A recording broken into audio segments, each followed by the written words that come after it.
Selamat malam, salam sejahtera untuk semuanya, salam sehat Ibu dan Bapak sekalian. Mudah-mudahan Bapak dan Ibu semuanya dimanapun berada ini senantiasa sehat selalu ya. Saya excited sekali malam hari ini bisa ketemu dengan Bapak Ibu semuanya. Ini luar biasa di tengah-tengah kesibukan, di tengah-tengah tugas-tugas yang mungkin banyak gitu ya, baik itu di lembaga sekolah, mungkin ada yang di kampus mungkin gitu ya. Ini masih menyempatkan diri untuk belajar ini. Ini keren sekali ini Bapak Ibu ini ya, luar biasa gitu. Mudah-mudahan semangat ini uh, menjadi gambaran gitu bahwa masa depan Indonesia itu cerah gitu ya, karena ada guru-guru hebat yang senantiasa terus mau belajar dan berkembang gitu. Baik, sebelum saya mulai lebih jauh, izinkan saya mengenalkan diri dulu, Bapak dan Ibu sekalian. Saya Denny Hardianto, ya, eh, yang kesehariannya itu saya dinasnya di salah satu kampus negeri di Yogyakarta, yaitu di Universitas Negeri Yogyakarta. Saya eh, sudah ngajar, sudah 18 tahun lebih saya ngajar. Tua juga. Eh, itu di program studinya teknologi pendidikan, ya, di kurikulum dan teknologi pendidikan. Eh, saya tinggal di Bantul, Jogja, gitu ya. Tapi aslinya dari Sumatera, ya. Itu kira-kira sekilas tentang saya, gitu ya.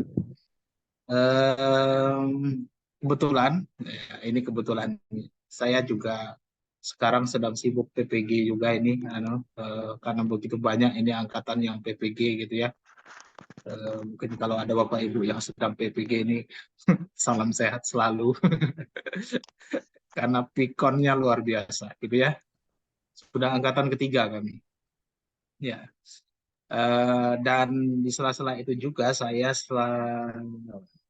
fasilitator sekolah penggerak, gitu ya, angkatan ketiga. Jadi sekarang ini sedang ada pendampingan juga di sekolah penggerak, gitu ya.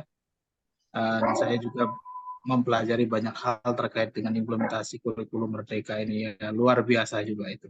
Ada yang sekolah penggerak di sini, sekolahnya? Ada Bapak, ada. Dari Ada. Bali kami. Wah, Dari Saya pun Bali. angkatan 9. sekolah Angkatan penggerak. 3 saya dari Bali Sekolah Penggerak.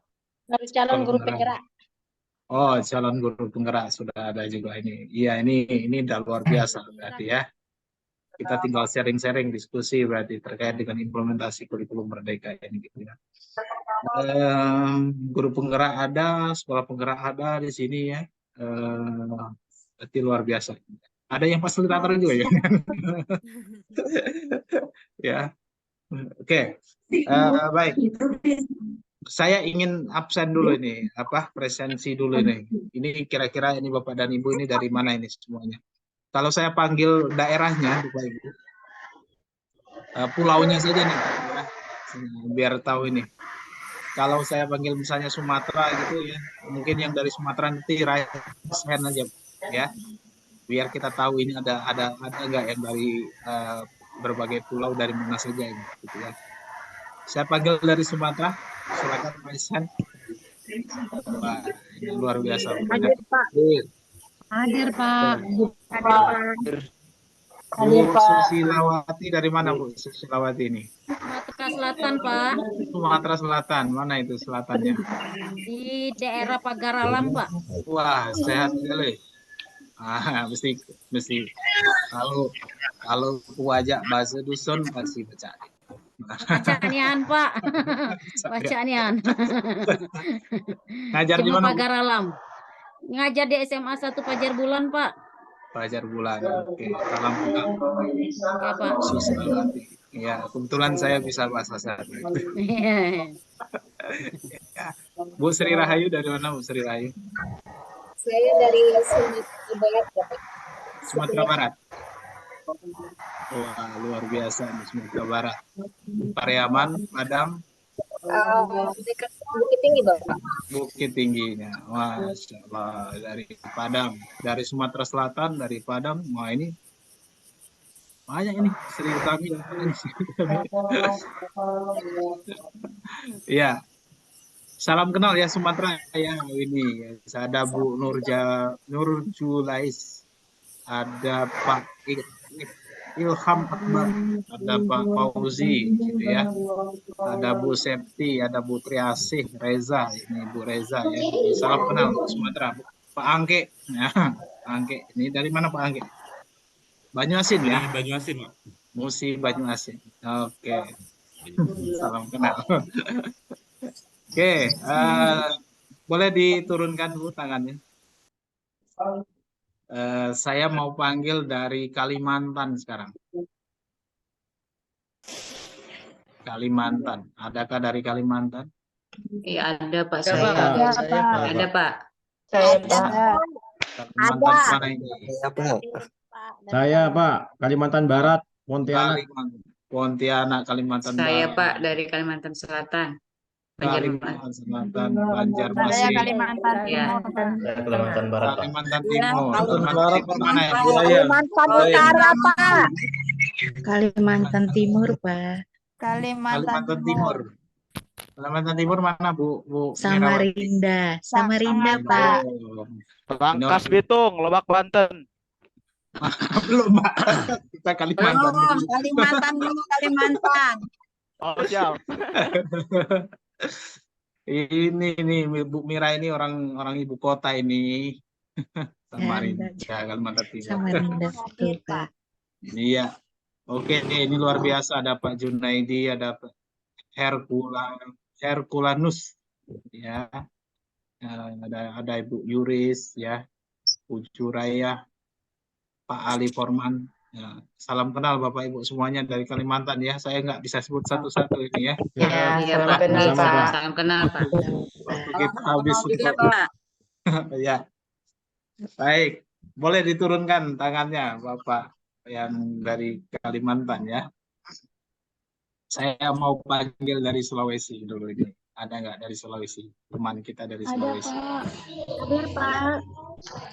Di mana ini Sulawesinya? Sulawesi Utara, Pak. Sulawesi Utara. Oke, Sulawesi Utara. Bu Nike ya. Iya, Pak. Ini ada Bu Fatmawati. Sulawesinya mana, Bu? Tenggara. Sulawesi Tenggara, Pak. Sulawesi Tenggara. Oke, Iya. ada dua ini Fatmawati ini. Ada yang pakai F, ada yang pakai P. Oke, ada Pak Agil ya. Ada Bu Saini, ada Bu Evi, ada Pak Nur Hidayat ini. Ada Melani ya, Bu Melani ini dari Tino. Pak Tino dari mana ini, Pak Tino? Dari Sulawesi Selatan. Ibu ya. Ya, Maaf, Ibu. Maaf. Tidak apa-apa. Iya. Sulawesi Selatan, Pak. Sulawesi Selatan. Makassar. Takalar, Pak. Oke. Salam kenal. Kenal juga, Pak. Saya boleh diturunkan dulu ya dari Kalimantan, dari Sulawesi. Kita ke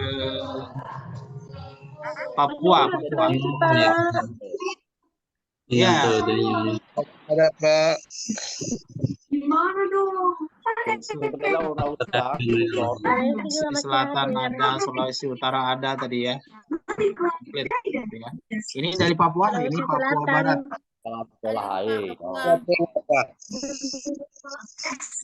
Saya Papua Selatan, Asmat, Pak. Dari Asmat, udah Maris ya. Papua Barat ini Linda. Papua Pegunungan, Wameni, Pak. Dari Manokwari, Pak. Papua Tengah. Papua Tengah. Wah, komplit kita ya. Dari Papua Barat, Papua Tengah, Manokwari gitu ya. Komplit. Pak Obed dari mana Pak Obed? Ini ke Papua Tengah. Papua Tengah ya. Oke, salam kenal ini. Luar biasa ini dari Papua gitu ya. Baik, ini dari Sumatera sudah, Kalimantan sudah, Sulawesi sudah, Papua sudah. Saya ke Nusa Tenggara Timur. Nusa Tenggara. NTT, Pak. Ya, Bali Tenggara Timur hadir.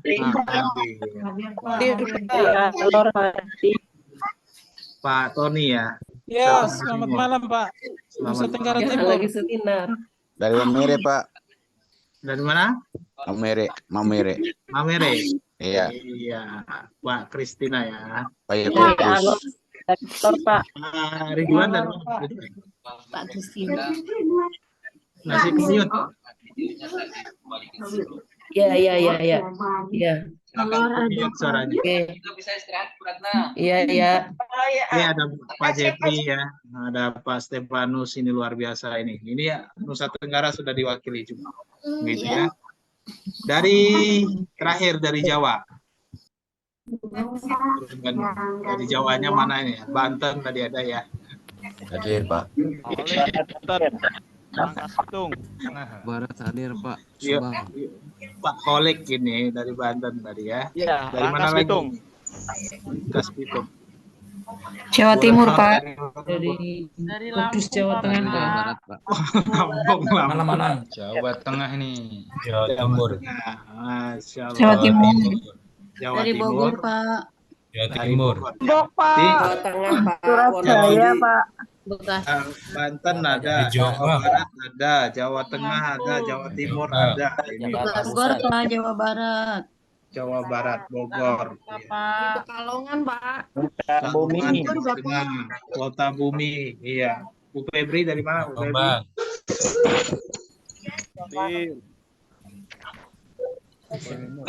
Jawa Timur. Oh, oke. Bu Ratna? Bandung, Pak. Jakarta. Nah, ini orang ibu kota kali ini Jakarta ini. Kabupaten Bandung, Pak. Bandung. Baik, terima kasih ini Jawa luar biasa ya. Jadi kita pertemuan malam hari ini ya, Bapak Ibu ini luar biasa karena sudah dari Pulau Sumatera, Kalimantan, Sulawesi, Papua, Nusa Tenggara, Jawa ini sudah komplit. Ini namanya sudah nasional ini ya. Ini saya ikut sekali ini, senang sekali malam hari ini ya ketemu dengan Bapak Ibu semuanya. Baik,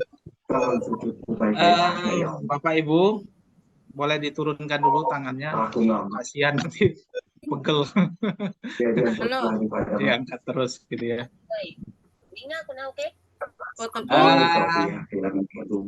Saya sebelum saya share screen, saya ingin tanya dulu ke Bapak Ibu supaya nanti betul-betul apa ya diskusi kita atau mungkin ya, informasi kita pada malam hari ini betul-betul bisa lebih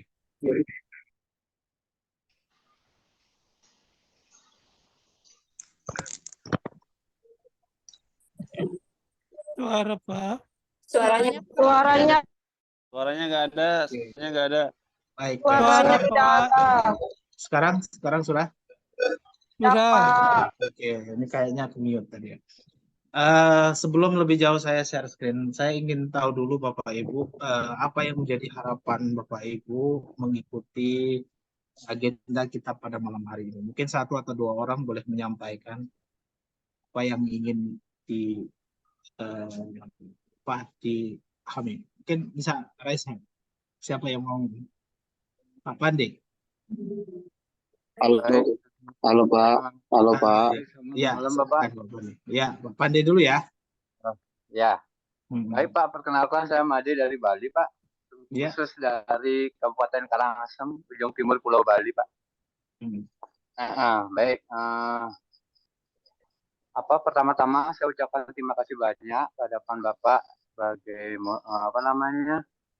sebagai dosen yang merangkap di UNY Pange. Nah, yang saya harapkan adalah kebetulan Bapak, saya lagi kuliah ini untuk pendidikan S2 Teknologi Pendidikan. Jadi kebetulan mau mengambil tentang model project based learning. Nah, mungkin lagi persiapan proposal Bapak yang akan menuju ke instrumennya Bapak terkait dengan project based learning. Jadi harapan saya dengan mengikuti liga ini adalah Saya ingin mengetahui benar bagaimana instrumen yang harus dipersiapkan pada saat pelaksanaan project based learning di lapangan. Nah, dalam hal ini kebetulan kami menggunakan lab worksheet dalam pelaksanaannya dengan menggunakan project based learning. Jadi harapannya bagaimana sintak yang akan diperlukan pada saat pelaksanaan daripada eksperimen tersebut. Nah, mungkin itu saja Bapak yang Baik, terima kasih Pak Made. Ya, terima Pak kasih Made Bapak. sedang kuliah S2 di Prodi Teknologi Pendidikan. Undiksa ya, Pak? Ya. Iya Bapak, nggih. Oke, salam untuk dosen-dosennya sana, itu kolega kami. Iya, terima kasih Bapak. Nggih. Baik, satu lagi, Bu siapa? Putri. Oke, boleh. Assalamualaikum Bapak. Salam. Terima kasih waktunya. Mungkin di sini saya kurang lebih sama barusan dengan Pak Made. Kebetulan saya memang menempuh kuliah pendidikan S3 khusus untuk vokasi. Basicnya ini tata busana. Kebetulan saya juga akan mengambil project based learning. Yang saya pahami itu terkait project based learning, mungkin sintak-sintaknya itu saya belum paham betul terkait apa yang ada di kurikulum Merdeka. Karena kalau yang khusus untuk bidang vokasi atau kejuruan, project based learning ini sangat membantu sebetulnya. Hanya saja kalau di kurikulum Merdeka kita mau turun ke elemen-elemen yang terbagi itu agak bingung, Pak. Mungkin nanti bisa dari webinar ini saya bisa menemukan celah yang membantu saya terkait pemahaman kurikulum Merdeka ini. Kurang lebih seperti itu, Pak. Baik, terima kasih Putri. Ini berat-berat ini pesertanya S3, S2. Yang dari sekolah dulu, satu lagi saya minta. Ini kan dari kampus ya tadi ya. Ada, oke, Bu Ratna ya. Silakan Bu Ratna, saudara. Ya, terima kasih kesempatannya Pak. Jadi kebetulan saya mengajar di SMP negeri.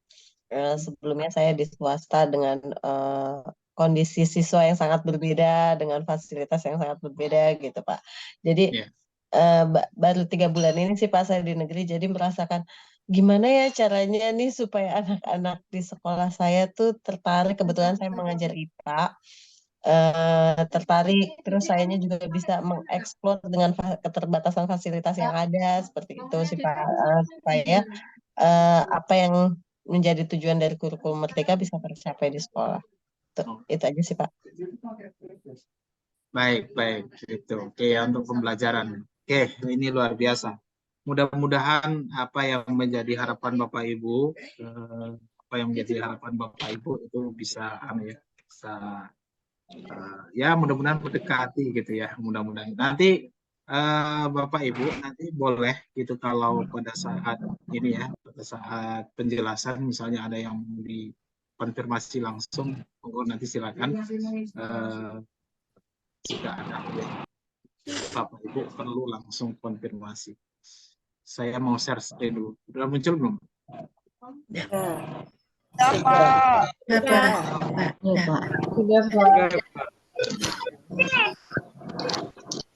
Saya harus mengawali dari mana ini berarti ya, karena begitu luar biasa ini. Saya mungkin akan mengawali dari kurikulum Merdeka dulu ya. Sebelum ke project base.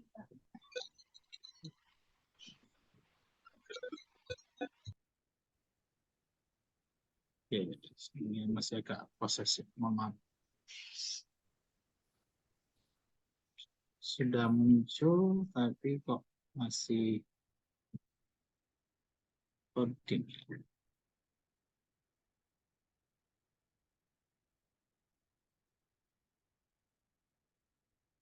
Sudah full belum Bapak Ibu? Sudah, Pak. Pak, fullnya.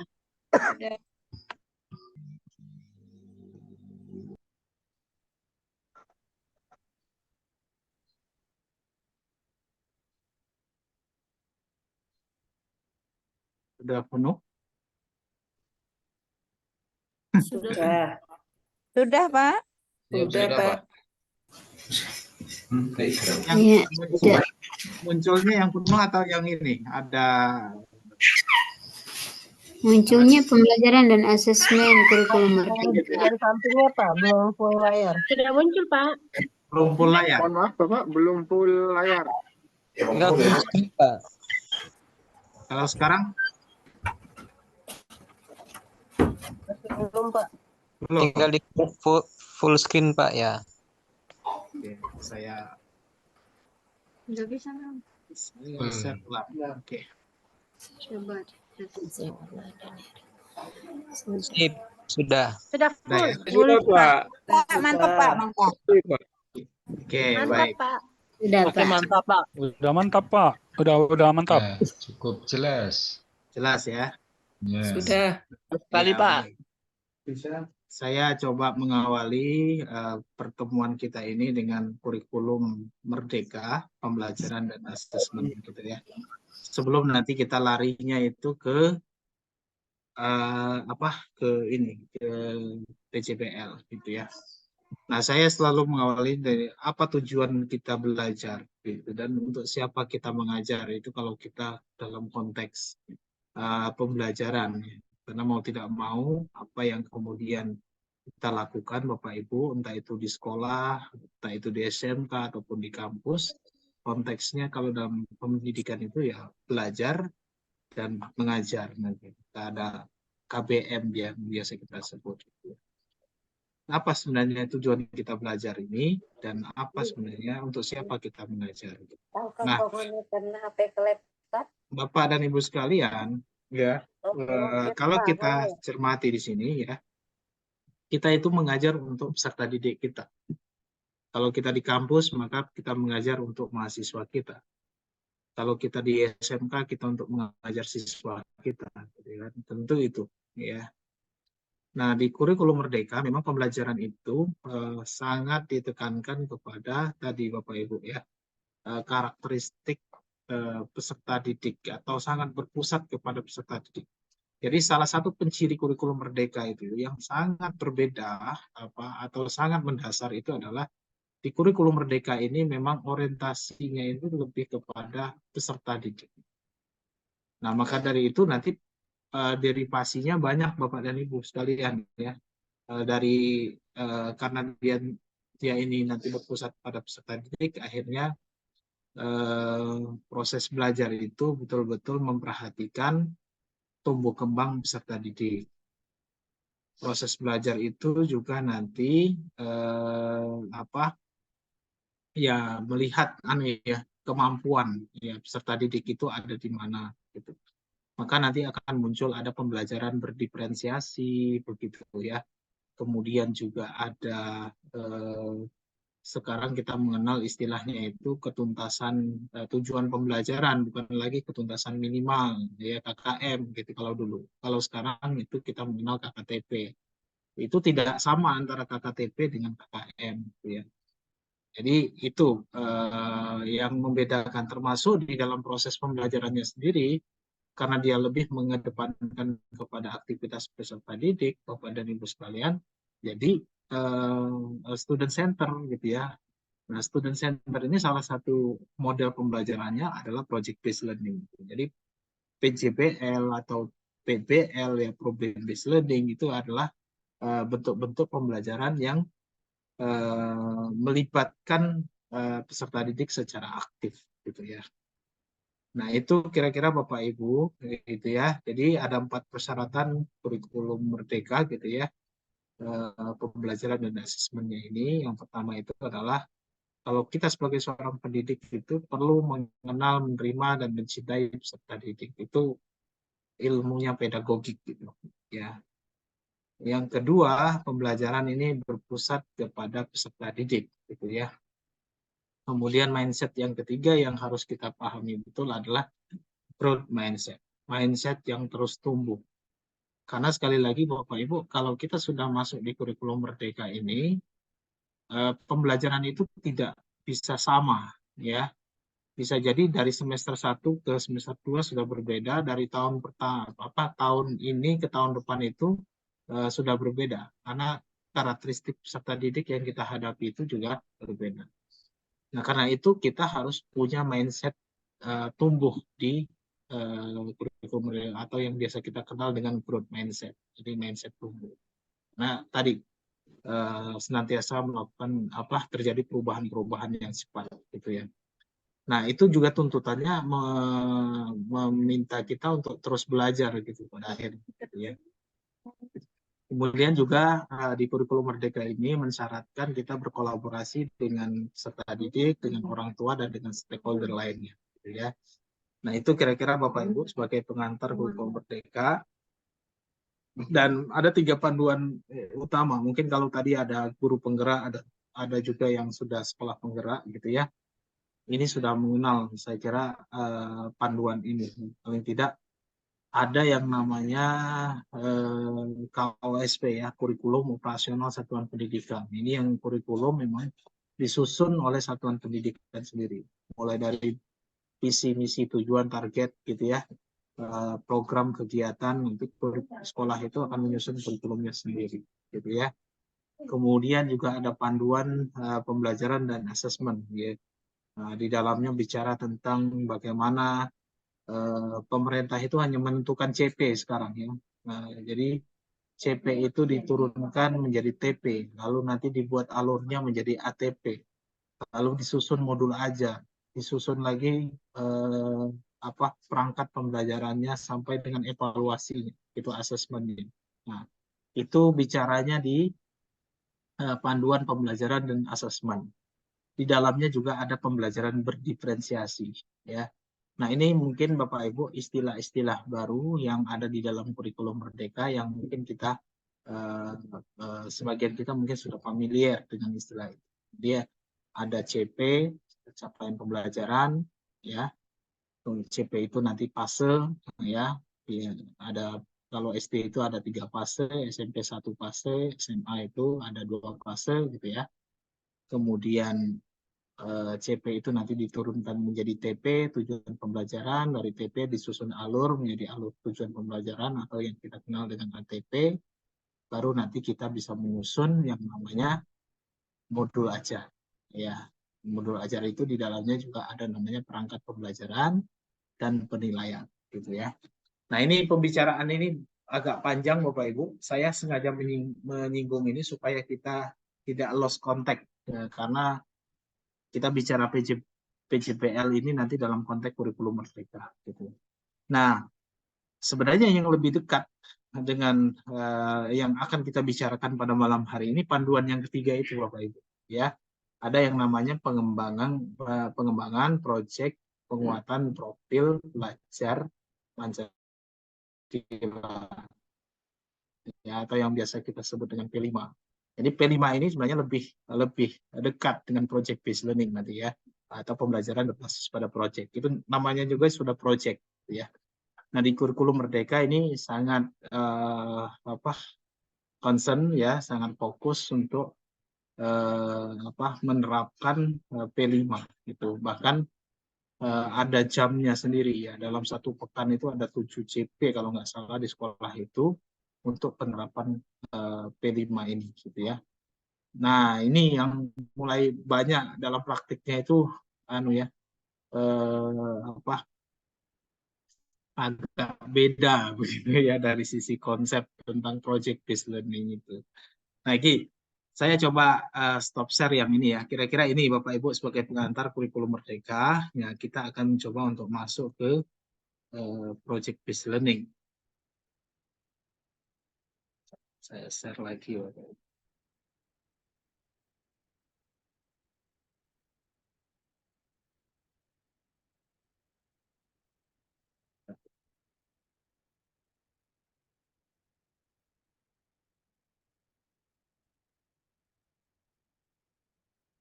Belum muncul ya? Belum. Belum, Pak.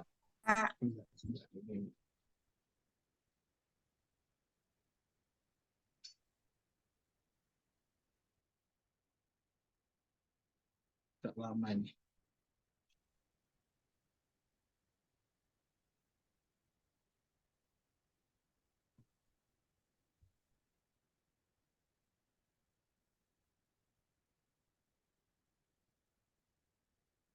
Ini belum muncul? Belum, Pak. Pak. Ya. Belum. Belum muncul nih. Ya, belum, Pak. Belum, Pak. Nah, saya ulangi. Masih belum.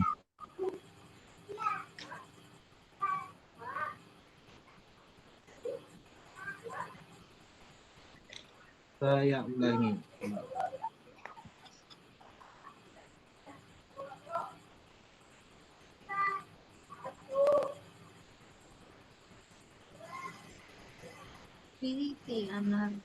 Sudah? Sudah, Pak. Sudah. Sudah full screen? Sudah, Pak. Oke. Baik. Full screen, Pak. Sudah full screen, Pak. Bapak dan Ibu sekalian, nah kita masuk ke ini ya, bagaimana kemudian implementasi model pembelajaran project based learning itu dalam kurikulum Merdeka. Nah mungkin karena tadi juga ada yang dari kampus, yang kebetulan juga ada yang sedang menulis tesis mungkin ya, sedang menulis disertasi, bagaimana sebenarnya project based learning ini ya, perlu dipahami karena ada pembelajaran berbasis project, ada pembelajaran berorientasi pada project, gitu ya. Nah ini berbeda sebenarnya, ya. Nah itu yang nanti mungkin kita perlu diskusikan bedanya di mana antara project based learning dan pembelajaran berorientasi pada project. Gitu. Nah, kalau secara definisi, Bapak Ibu, pembelajaran project based learning (PJBL) itu biasa disebutnya PJBL ya disingkatnya. Kalau PBL itu problem based learning. Nah, ini istilah yang sering jadi kalau PJBL itu lebih ke project. Jadi model pembelajaran yang menjadikan siswa sebagai subjek atau pusat pembelajaran, ya dia sama. Jadi di kurikulum Merdeka, pilihan model pembelajaran yang disarankan itu kalau nggak project based learning, problem based learning. Kenapa? Karena kalau PJBL itu memang tadi menitik beratkan pada subjek pembelajarannya itu siswa, gitu ya. Jadi proses belajar yang memiliki hasil akhir berupa produk. Jadi kalau kita cermati memang PJBL itu kan mengasah berbagai keterampilan, gitu ya. Mulai dari keterampilan abad 21 lah ya, keterampilan bertanya, critical thinking-nya diasah di PJBL itu. Siswa dibiasakan untuk bertanya gitu ya. Itu mengasah critical thinking. Lalu setelah mereka bertanya, berdiskusi, begitu siswa diminta untuk merancang prototype gitu ya, desain. Nah, itu mengasah yang namanya creativity atau kreativitas. Lalu setelah itu siswa nanti akan berkolaborasi, biasanya bekerja sama di kelompok, gitu ya. Itu mengasah kolaborasi. Setelah mereka bekerja sama menyelesaikan proyek itu, lalu nanti mereka diminta untuk mempresentasikan. Itu mengasah keterampilan komunikasi. Ada 4C yang kita kenal ya Bapak Ibu ya. Critical thinking, komunikasi, kolaborasi, kreativitas, gitu ya. Nah itu dengan kita menerapkan project based learning, empat keterampilan itu, 4 skill itu terasah. Nah itu ya. Makanya disarankan sekali sekarang ini di abad 21 itu ya model pembelajaran ini mengarah ke sini. Kenapa? Mengasah keterampilan murid-murid di abad 21, dan belajarnya itu tidak bisa lagi teacher center yang berpusat kepada guru gitu ya. Karena sumber belajar itu sudah tersedia di mana-mana. Jadi siswa kita bisa belajar, bisa mendapatkan informasi dari mana saja, dengan siapa saja dan kapan saja, gitu ya. Jadi itu. Jadi pilihan project based learning itu adalah kesan. Nah, apa yang dimaksud dengan project based learning atau PJBL, Bapak Ibu? Jadi kalau kita definisikan project ini adalah serangkaian tugas untuk melakukan sesuatu. Jadi ada produknya memang, gitu ya. Nah, jadi hasil itu apa? Produk atau aksi, gitu ya. Tapi kita perlu garis bawahi, produk itu tidak selalu identik dengan barang. Nah, ini yang sering terjadi ini. Kalau PJBL harus ada produk barangnya. Produk itu bisa hasilnya itu prototype, bisa hasilnya itu nanti model, bisa juga hasilnya itu kayak ya rancangan, ya prototype itu rancangan, ya, atau ide gagasan juga mungkin nanti produk itu. Jadi kita memahami produk itu tidak hanya barang gitu, ya. Jadi pembelajaran berbasis proyek itu memberi kesempatan untuk siswa belajar secara mandiri, ya, berkelompok maupun kelompok kecil maupun kelompok besar. Nah, materinya belum tampak, Pak. pembelajaran belum tampak. Belum, Pak. Pak, materinya belum tampak, Pak. Belum bergeser. Gitu sudah. Oh, belum lagi. Sudah? Ya sudah. Sudah, Pak. Sudah, Ya. Pak. Sudah, Bapak. Ini baru nampak nih. Sudah, Pak. Ini Sudah, Pak. Udah oke. Sudah geser belum? Belum. Apa yang dimaksud pembelajaran BPJBL? Sudah. PJBL. Oke.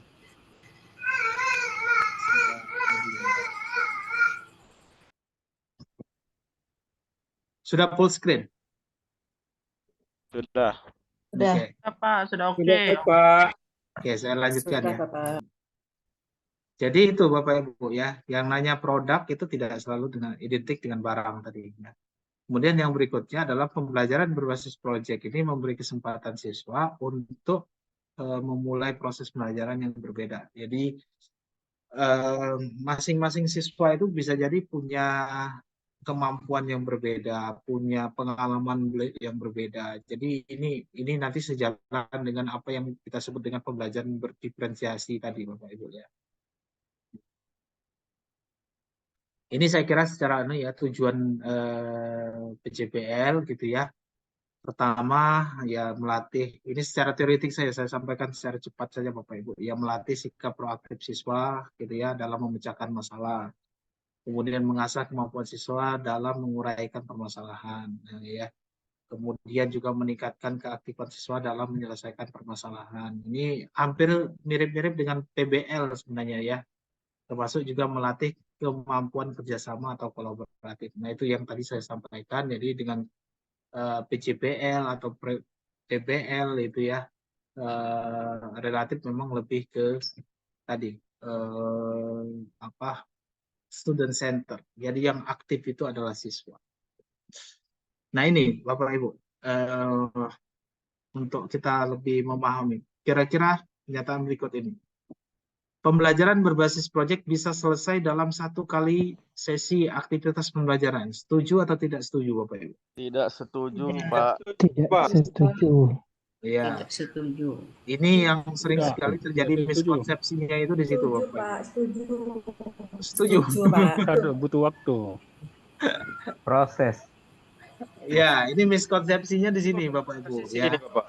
Jadi kalau PJBL itu tidak bisa selesai dalam 1 kali pertemuan. Iya. Nggak bisa. Ya, nggak bisa.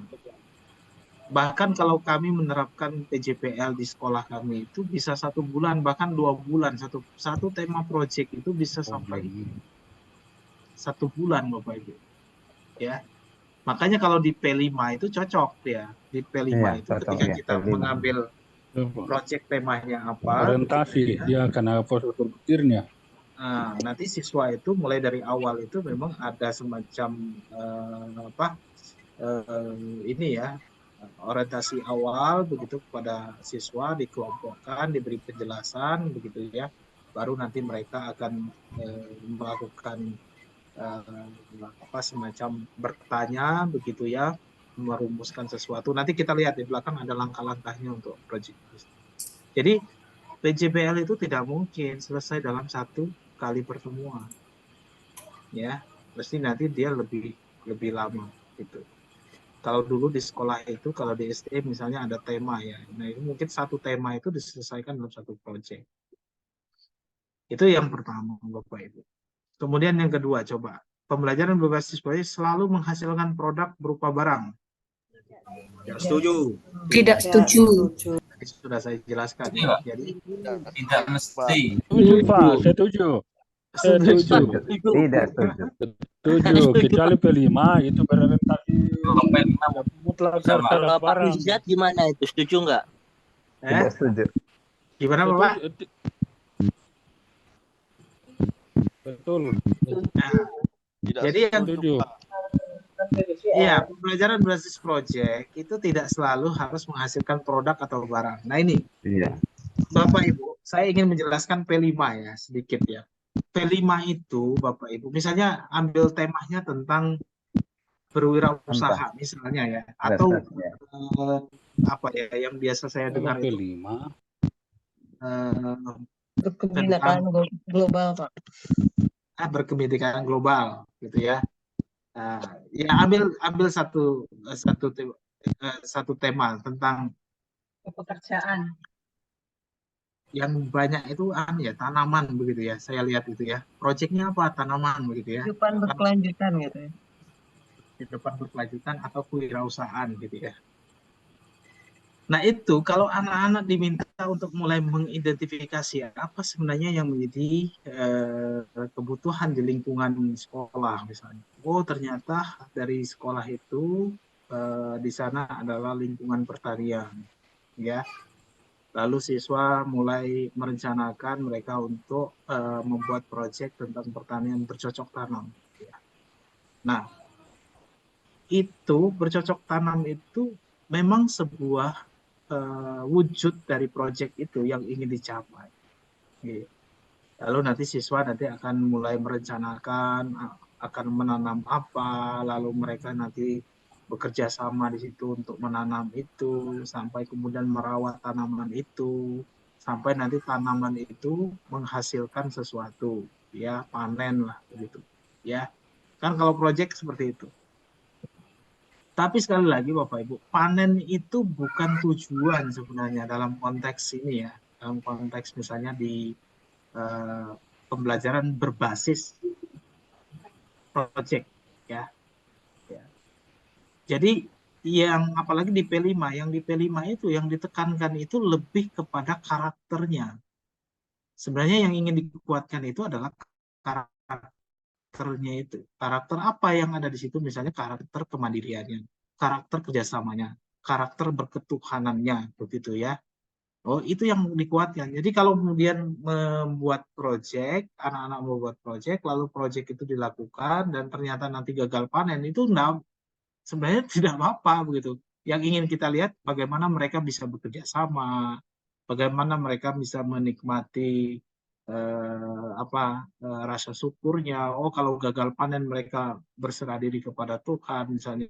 Itu aspek itu yang ingin dilihat. Jadi aspek karakternya. Jadi memang kalau dalam konteks pembelajaran berbasis proyek itu biasanya lebih ditekankan itu pada aspek value-nya, karakternya, gitu ya. Nah, sementara tadi ada disinggung yang vokasi gitu ya. Vokasi itu lebih cenderungnya itu sebenarnya berorientasi pada proyek, ya. Kalau dia berorientasi pada proyek, yang penting itu hasilnya bagus. Karena yang dinilai itu bukan aspek pembelajaran basicnya itu tadi karakternya itu ya, tapi lebih kepada tadi orientasinya adalah hasil akhirnya proyek. Itu berorientasi pada proyek. Nah, ini perlu dibedakan sedikit di sini, Bapak Ibu. Nah, pembelajaran berbasis proyek tidak ada hubungannya dengan diferensiasi pembelajaran. Ya, tentu ada hubungannya ya. Jadi kalau kita menerapkan pembelajaran berbasis proyek, itu proyeknya itu nanti bisa jadi beda-beda. Satu kelompok dengan kelompok yang lain bisa saja berbeda, gitu ya. Hasilnya bisa berbeda. Prosesnya juga mungkin bisa berbeda. Temanya bisa jadi sama, ya.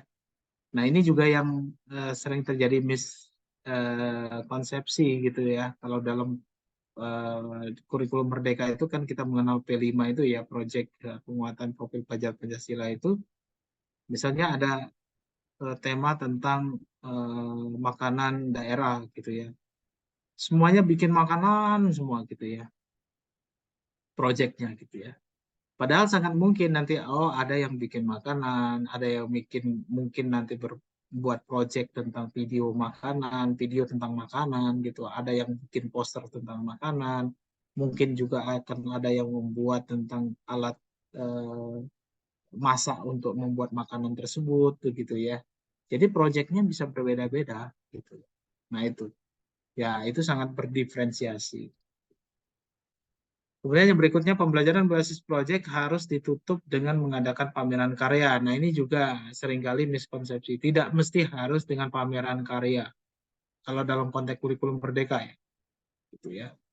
Jadi bisa dipresentasikan itu sudah jadi bagian dari desiminasinya gitu ya. Tidak biasanya gitu. Sekolah kalau PJBL itu nanti mengadakan pameran besar-besaran begitu ya. Nah, sebenarnya tidak harus selalu begitu.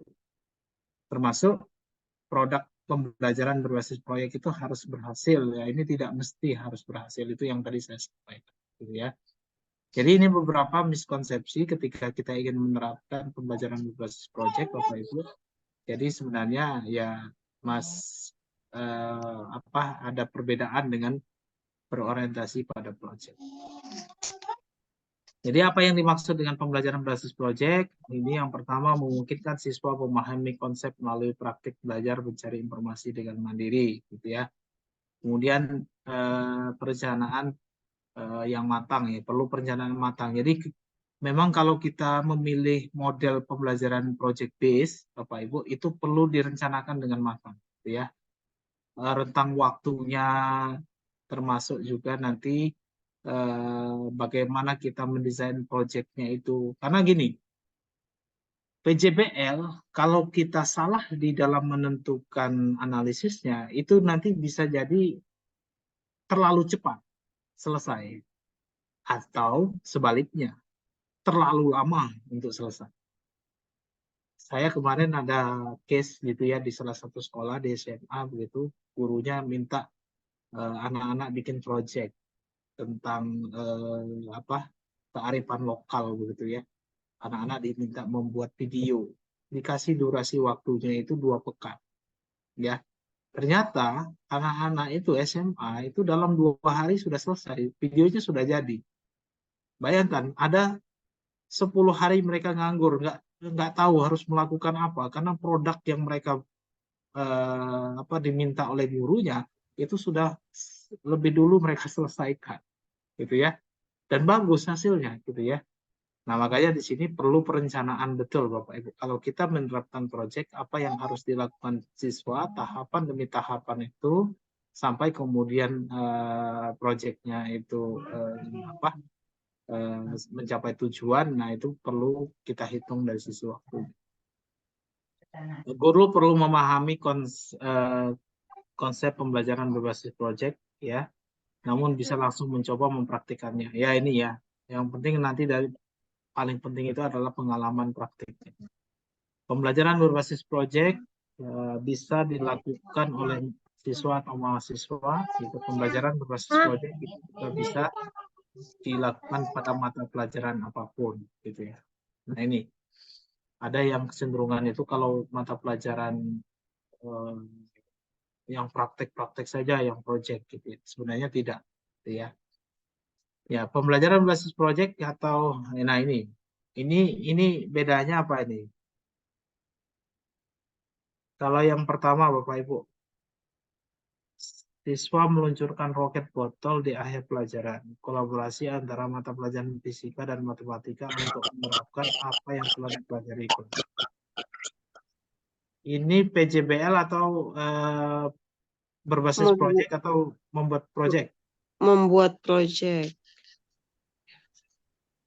Membuat proyek. Nomor 2, coba ya kita lihat dulu ya.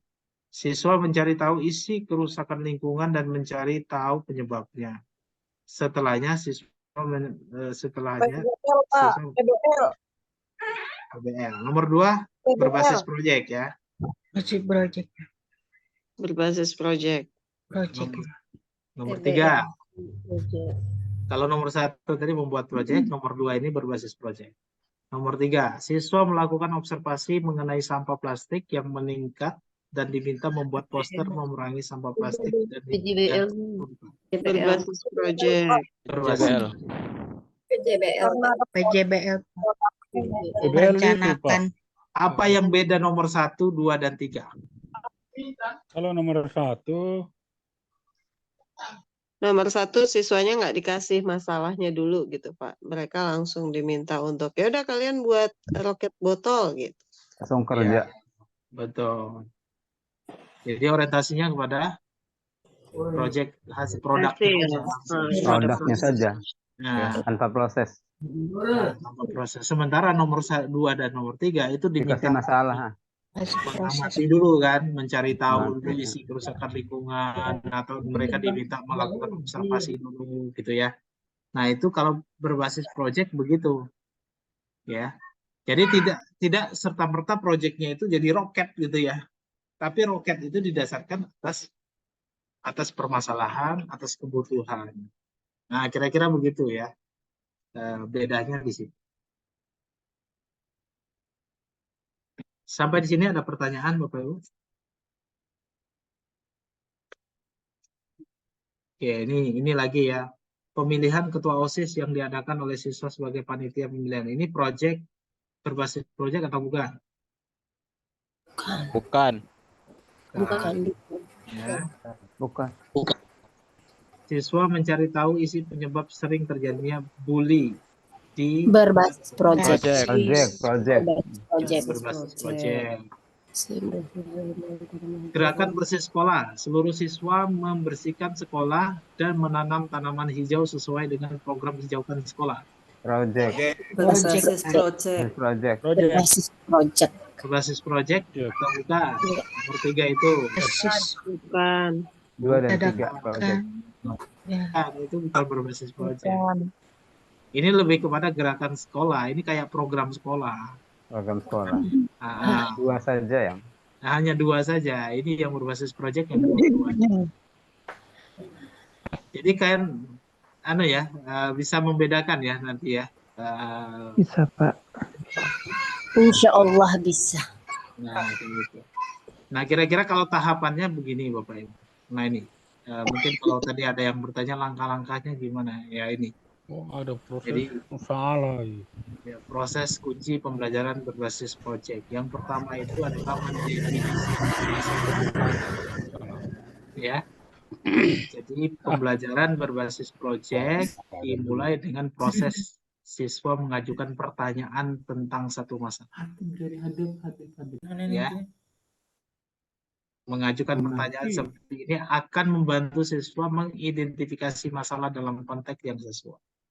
Ini kalau dalam konteks pembelajaran itu biasanya disebut kemampuan untuk bertanya. Atau nanti guru memantik siswa untuk bertanya. Ya. Misalnya temanya tentang sampah begitu. Nanti kita bisa kasih pertanyaan. Kalau banjir itu apa, penyebabnya apa gitu. Kalau sampah kita buang sembarangan itu nanti akibatnya apa gitu. Kita buat pertanyaan-pertanyaan pemantik gitu. Lalu mereka nanti diminta untuk idenya apa. Setelah mereka bisa mengidentifikasi masalah, itu idenya apa. Nah, kita bisa membuat instrumen, kalau tadi ditanya tentang instrumen, pertanyaan-pertanyaan yang bisa menghasilkan ide. Nah, biasanya kalau pembelajaran berbasis proyek ini dalam kelompok ya. Jadi mereka berdiskusi di situ kira-kira apa yang mereka akan susun, apa yang akan mereka buat gitu. Ya. Lalu di sana jadilah dia nanti prototipe, pembuatan prototipe gitu ya. Kira-kira rancangan produk mereka yang akan buat itu nanti apa bentuknya gitu ya.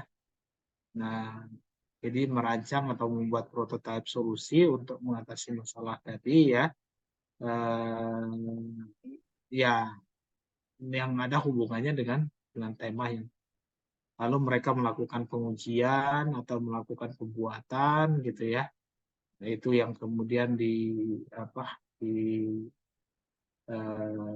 disusun oleh kelompok tersebut atau oleh siswa tersebut, gitu ya. Sampai nanti terakhir itu mereka melakukan berbagi gitu ya, dikomunikasikan atau di-sharing. Jadi kalau kita turunkan di bawahnya temukan, bayangkan, lakukan, bagikan. Kalau kita mau tarik lagi ke pengenalan, kontekstualisasi, aksi, refleksi, tindak lanjut, ya. Jadi macam-macam langkah-langkahnya bisa kita pilih yang mana yang paling pas untuk kita terapkan di sekolah kita atau di komunitas kita.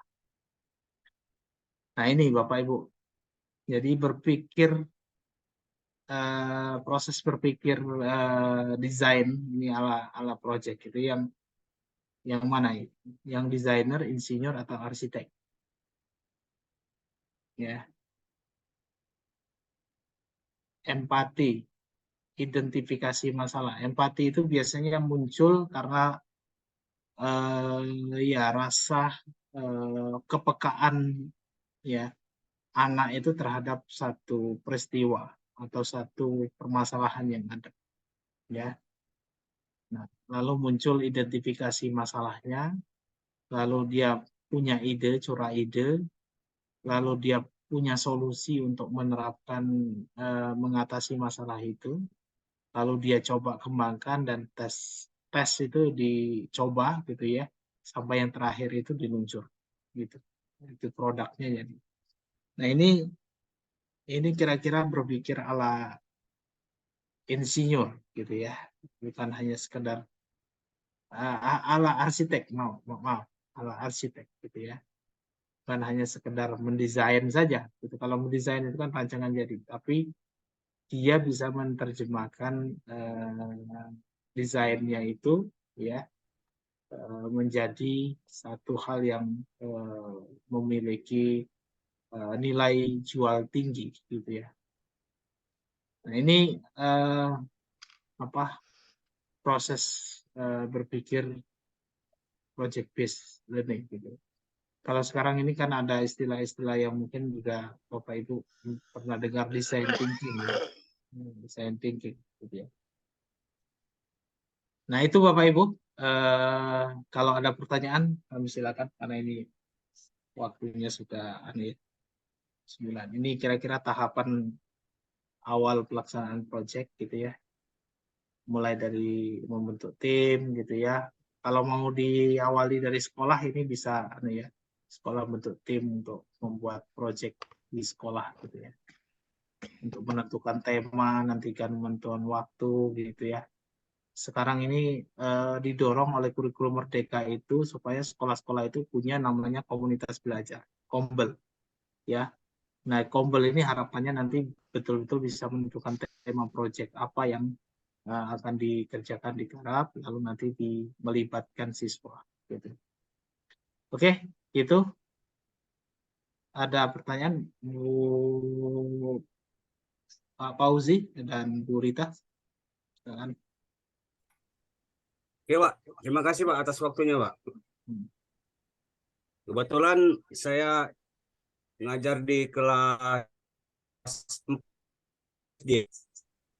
Setelah mengikuti pembicaraan ini dan setelah menganalisa apa yang telah Bapak sampaikan, apakah cocok Pak kalau pembelajaran berbasis proyek ini diterapkan di kelas 4 SD Pak?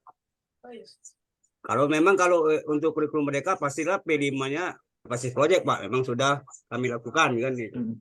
Tapi untuk pembelajaran sehari-hari dan proses di kelas itu untuk kelas 4, materi apakah yang cocok untuk proyek itu? Yang sederhana istilahnya, yang sesuai dengan tingkatan SD Pak. Terima kasih Pak, itu aja Pak. Ya, baik. Terima kasih Pak Fauzi. Itu kira-kira materi esensial yang dimaksud Pak Fauzi ya. Iya Pak. Materi esensial, matematika, literasi gitu ya, bahasa gitu. Kira-kira kalau mau diprojekkan gimana gitu ya. Itu ya Pak Fauzi. Iya Pak, benar Pak.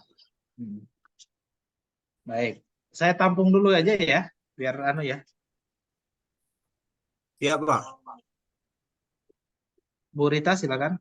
Ya, Bapak, terima kasih buat waktunya. Saya mau izin bertanya, Bapak. Saya kan ini mengajarnya bahasa Indonesia SMA, gitu ya. Terus, misal saya mau memakai model ini PJBL dalam cerpen, itu masuk enggak, Pak? Hasil produknya, kalau saya rencananya itu adalah sebuah cerpen dari pengalaman pribadi seperti itu, Bapak. Itu kira-kira sesuai apa tidak seperti itu, Bapak, yang mau saya tanyakan. Terima kasih. Ya, oke. Terima kasih Bu Rita.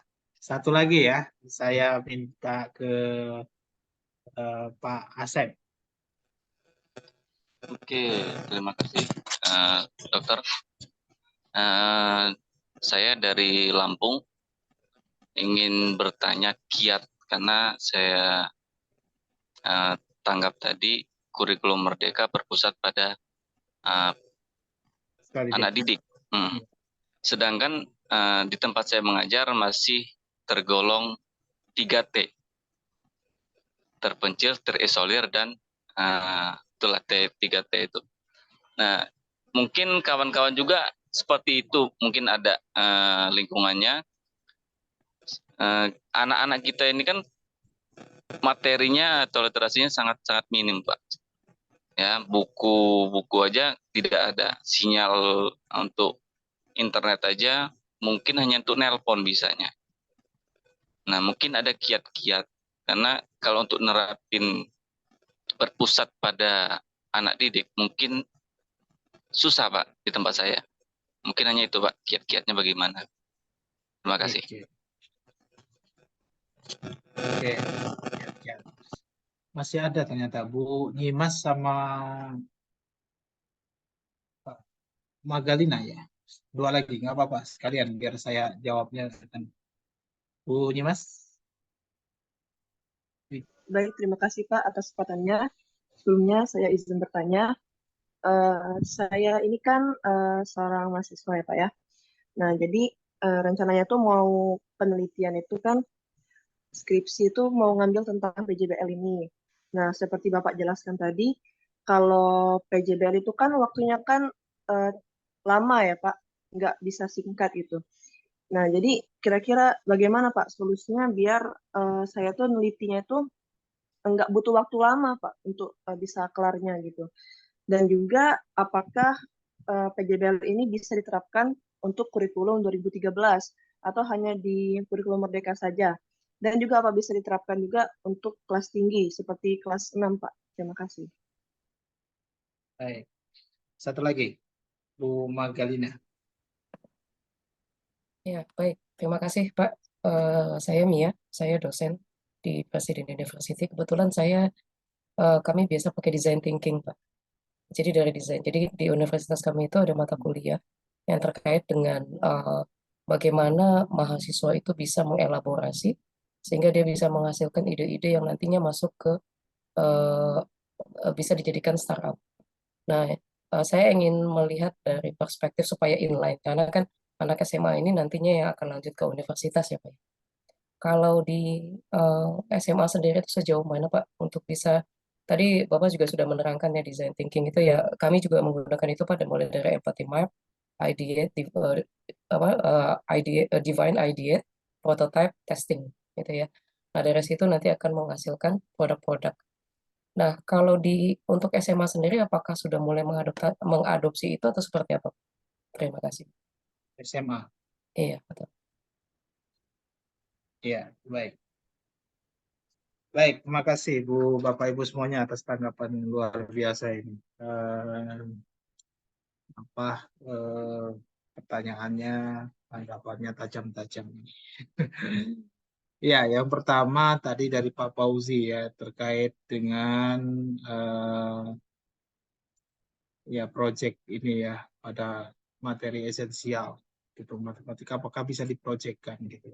Memang begini Bapak Ibu, kalau kita ini mungkin juga menjawab sekaligus punya Bu Rita ya, pertanyaan dari Bu Rita gitu terkait dengan tadi cerpen gitu ya. Jadi kalau kita ingin memilih project based learning itu sebaiknya memang kita sudah menentukan dulu apa topik atau temanya gitu. Nah, topik atau tema ini kalau kemudian ini mau diturunkan ke subject matters itu bagus sekali. Artinya nanti di subject matter ini mata pelajaran ya. Mata pelajaran ini nanti yang dalam tanda kutip itu menginduk ke tema ini tadi ya. Temanya apa? Misalnya tadi tema kita itu tentang lingkungan gitu ya. Nanti ketika membuat cerpen di bahasa Indonesia itu dia nanti berkait dengan lingkungan gitu ya. Ketika tadi menjelaskan materi matematikanya itu berkait juga tentang contoh-contoh yang ada di lingkungan matematikanya itu, misalnya soalnya itu. Jadi memang bagusnya ya kalau mau lebih ini ya antara materi esensial. Materi esensial ini kan adanya di intrakurikuler. Sementara kayak proyek P5 dalam kurikulum Merdeka itu kan ada di co-kurikuler. Ya. Jadi kan kita mengenal ada intrakurikuler, ada co-kurikuler, dan ada ekstrakurikuler. Ekstrakurikuler bagi yang pengembangan bakat, minat, dan potensi kan gitu ya. Nah, kita coba kalau misalnya memang betul-betul ingin menerapkan proyek ini antara co-kurikuler dengan intrakurikuler ini temanya itu betul-betul bisa seiring sejalan gitu ya.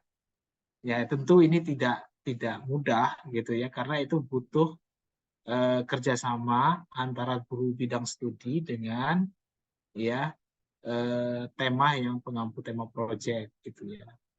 Ini sebenarnya kalau di sekolah itu sedang mulai diinikan ya, dicobakan ya, khususnya di sekolah dasar, ya sekolah menengah, mereka temanya ini nanti. Nah, nanti materi-materi esensial yang ada di mata pelajaran itu mencoba mendekat ke tema yang ada. Nah, itu bagus nanti ketika bikin cerpen, bikin kata, kalimat, begitu ya. Terus nanti bercerita, jadi apalagi kalau matematika itu nanti ya soal-soal cerita matematikanya itu didekatkan dengan tema-tema proyek itu tadi. Nah itu yang ini supaya nanti menguatkan gitu ya. Nah kemudian memang ini ya tadi saya sempat menyinggung memang ada sedikit beda antara pembelajaran berbasis proyek dengan pembelajaran berorientasi pada proyek. Kalau berorientasi pada proyek, kita itu langsung lihat proyeknya dan ingin melihat hasilnya itu berhasil. Misalnya kalau Bu Rita ingin buat cerpennya jadi bagus begitu ya. Nah, padahal kalau dalam konteks pembelajaran berbasis proyek itu dia ada proses internalisasi, analisis terhadap masalahnya apa begitu ya. Jadi cerpen itu satu produk yang mungkin sebelumnya tidak direncanakan gitu ya. Gitu ya. Bisa jadi begitu gitu ya. Jadi kalau dia dari hasil analisis dia lalu mereka akhirnya ayo kita buat cerpen gitu ya supaya nanti untuk menguatkan. Jadi bisa jadi begitu internalisasi mereka. Nah, di situ bedanya Bapak Ibu ya. Nanti kalau berorientasi pada proyek memang proyeknya sudah kita tentukan dulu. Mereka harus bikin ini gitu ya. Nah, sementara kalau pembelajaran yang berbasis pada proyek biasanya lebih menguatkan pada aspek karakternya tadi. Ya, karakter apa yang ingin dikuatkan di situ itu. Nah, itu. Kemudian tadi ya ini kiat-kiat kalau dari Pak Asep tadi ya. Literasi kita mesti cukup rendah gitu ya. Fasilitas juga terbatas gitu itu nanti kiat-kiatnya gimana. Jadi gini. Di kurikulum Merdeka ini sebenarnya sudah sangat bagus karena kurikulum ini betul-betul memberikan ruang kepada daerah, kepada wilayah, kepada lingkungan gitu ya. Itu untuk bertumbuh dan berkembang. Betul-betul diberikan ruang itu. Saya begitu mendalami sedikit mencermati kurikulum Merdeka ini. Wah, kurikulum Merdeka ini sangat mungkin memang melejitkan potensi yang ada di daerah, ya. Kenapa saya katakan bisa begitu Bapak Ibu? Karena gini, sekarang ini kan tidak ada lagi UN itu, ya. Tidak ada standar secara apa ya, harus KKM memenuhi, enggak begitu sekarang. Betul-betul sekarang ini diberikan. Sekolah itu yang menyusun tujuan pembelajaran. Sekolah itu yang kemudian melaksanakan proses pembelajaran. Sekolah itu atau guru itu juga yang melakukan proses evaluasi, penilaian terhadap keberhasilan belajarnya anak-anak. Kalau dulu tujuan itu ditentukan, bahkan asesmennya itu juga dipegang oleh pusat kan gitu ya. Jadi satu. Kalau sekarang tidak, penilaian itu ada di guru. Ya, jadi guru sebenarnya ini kemana ya, betul-betul mengembalikan esensi dan peran guru gitu. Guru betul-betul jadi, oh anak ini kemampuannya baru 3. Kalau dia baru 3, ya berikanlah dia ini paling maksimal 4. Jangan sampai dia anak ini baru kemampuannya itu 3, tapi sudah dipaksakan. Kalau dulu kita mengenal karena kelas size-nya itu tujuannya sudah harus 7 ya, harus diberikan 7. Padahal kemampuannya masih 3. Ya mesti jadi semakin semakin tertinggal kan gitu ya. Nah itu yang tidak yang sekarang ini betul-betul dikembalikan kepada sekolah, kepada guru gitu ya. Guru bisa melihat, oh peserta didik ini nanti akan beragam di kelas kita akhirnya. Di kelas kita itu akan sangat mungkin ada siswa yang kemampuannya baru 3, ada siswa yang kemampuannya 5, ada siswa yang kemampuannya sudah 7 kan.